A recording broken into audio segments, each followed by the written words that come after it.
Copyright அதாவது தமிழில் காப்புரிமை. காப்புரிமை என்பது ஒரு எழுத்தாளராகவோ கலைஞராகவோ இசையமைப்பாளர் சாஃப்ட்வேர் டெவலப்மெண்ட் பண்ணுறவங்களுக்கு இது அத்தியாவசியமாக தேவைப்படுது. இதில் பார்த்திங்கன்னா எழுத்தாளர்ன்றது ரொம்ப யுனிக். அவங்களுடைய கற்பனை வளம், அவங்களுடைய மைண்ட்லேருந்து அவங்க இந்த உலகத்துக்கு பல விஷயங்களை கொடுக்குறாங்க. அதை ஒரு நாளில் செய்யலாம், 10 நாளில் செய்யலாம். ஒரு சில பேர் பார்த்திங்கன்னா அந்த புக்கு எழுதுறதுக்கு கிட்டத்தட்ட ஒரு 4 வருஷம், 5 வருஷம், 10 வருஷம் கூட ஆகும். எழுதி அவங்க வெளியிடுறாங்க. வெளியிடும் போது யாரோ ஒருத்தவங்க ஒரே நாளில் காப்பி அடிச்சிட முடியும். சிம்பிளாக கட் காப்பி பேஸ்ட் போட்டுற முடியும். அதை தடுத்து ப்ரொடெக்ட் பண்ணுறதுக்காக தான் இந்த காப்பிரைட்டு இருக்குது. அது மாதிரி புக்ஸ் மட்டும் இல்லாமல் இப்போ இசையமைப்பாளர் இருக்காங்க, வேறு படைப்பாளிகள், படம் சினிமா எடுக்கிறவங்க, சாஃப்ட்வேர் பண்ணுறவங்க. சாஃப்ட்வேர்லாம் அதிகமான அளவில் அவங்களுடைய படித்த பல விஷயங்களை எடுத்து தனிப்பட்ட முறையில் அவுட் ஆஃப் பாக்ஸ் எடுத்து மைண்டில் சிந்திச்சு ஒன்று ஸ்டெப் பை ஸ்டெப்பாக பண்ணி அவங்க வெற்றியாளர் ஆகிறாங்க.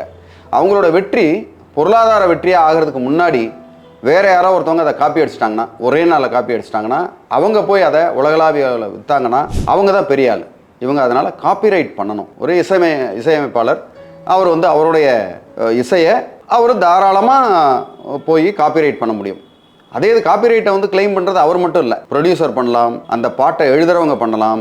அது மாதிரி ஆனால் யார் உரிமை கோர்றாங்களோ, யார் செய்கிறாங்களோ அவங்களுக்கு தான் அந்த காப்பிரைட். ஓகே, ஒரு பாட்டுன்றது பார்த்தீங்கன்னா அதில் பாடல் அதை இசை மட்டும் ஒருத்தவங்க போடுவாங்க, பாட்டு ஒருத்தவங்க எழுதுவாங்க, அதை ப்ரொடியூஸ் ஒருத்தவங்க பண்ணுவாங்க. இவங்களுக்கெல்லாம் எதுவுமே இன்னும் சும்மா இவங்களே பண்ணுறதில்ல, ஒரு ப்ரொடியூசர் ஒருத்தர் பண்ணுவார்.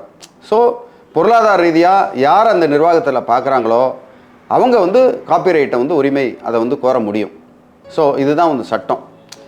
அது மாதிரி இப்போ ஒரு இசையமைப்பாளரே இல்லை இது என்னுடைய மெட்டு, இது என்னுடைய பாட்டு, நான் தான் இதுக்கு செய்வேன் அப்படின்னு சொல்லி காப்பிரைட் அவங்க கிளைம் பண்ண முடியும்.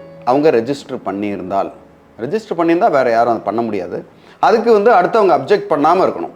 அப்ஜெக்ட் பண்ணாமல் நீங்கள் காப்பிரைட் எடுத்து பண்ணிங்கன்னா கண்டிப்பாக அந்த உரிமையை கோர முடியும். அதுபோல் சாஃப்ட்வேரும் அப்படி தான். சாஃப்ட்வேர் எப்படின்னா, நீங்கள் ஒரு லாங்குவேஜ்ன்றது ஒரு ராவாக இருக்கும். அந்த ராவான ஒரு லாங்குவேஜை நம்ம தேவைக்கு ஏற்ற மாதிரி ஒரு ரெஸ்டாரண்ட்டுக்கோ, இல்லை வேறு ஏதாவது ஒரு ஹாஸ்பிட்டலுக்கோ, ஹெல்த் கேருக்கோ, இல்லை வேறு ஏதாவது தொழிலுக்கோ அந்த சாஃப்ட்வேரை பயன்படுத்தலாம். தொழில் மட்டும் இல்லை, பல்வேறு விஷயங்களுக்கு அந்த சாஃப்ட்வேர் பயன்படுத்தலாம்.